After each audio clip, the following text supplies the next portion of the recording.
एक नगर में एक महात्मा जी रहते थे और रास्ते के बीच में भगवान का मंदिर था और वहां रोज कई व्यक्ति दर्शन को आते थे और ईश्वर को चढ़ाने को कुछ न कुछ लेकर आते थे। एक दिन महात्मा जी अपने कुछ शिष्यों के साथ नगर भ्रमण को गए तो बीच रास्ते में उन्हें एक फल वाला दिखाई दिया। फल वाले के वहां एक आदमी कह रहा था कि कुछ सस्ते फल दे दो, भगवान के मंदिर में चढ़ाने हैं। थोड़ा आगे बढ़े तो एक दुकान पर एक आदमी कह रहा था कि दीपक का घी देना, सस्ते वाला, और वो घी ऐसा था कि उससे अच्छा तो तेल है। आगे बढ़े तो एक आदमी कह रहा था कि दो सबसे हल्की धोती देना, एक पंडित जी को और एक किसी और को देनी है।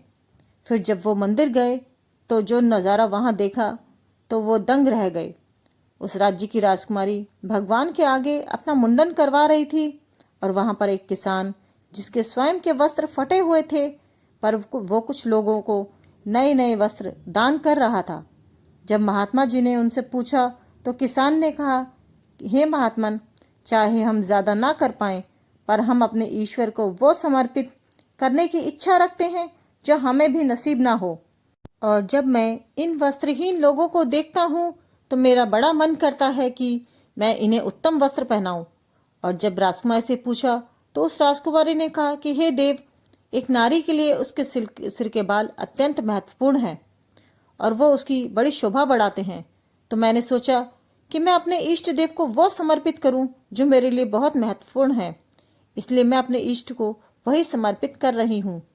महात्मा ने जब उन दोनों से पूछा कि आप अपने इष्ट को सर्वश्रेष्ठ समर्पित कर रहे हो तो फिर आपकी मांग भी सर्वश्रेष्ठ होगी।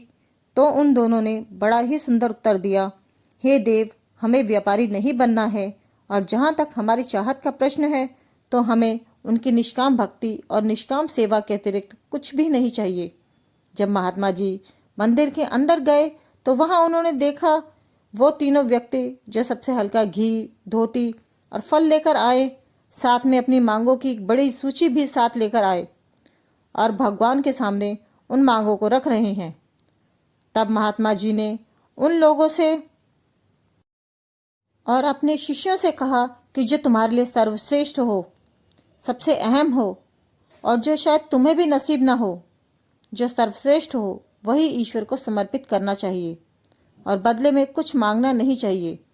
और मांगना ही है तो बस निष्काम भक्ति और निष्काम सेवा, इन दो के सिवा अपने मन में कुछ भी चाह नहीं रखनी चाहिए।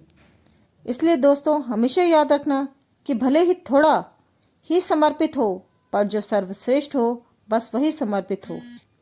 दोस्तों, आपको हमारी ये कहानी कैसी लगी? कहानी अच्छी लगे तो कमेंट सेक्शन में कमेंट करके ज़रूर बताएं। हमारी कहानी को अधिक से अधिक शेयर करें, लाइक करें और हमारे चैनल को सब्सक्राइब करें।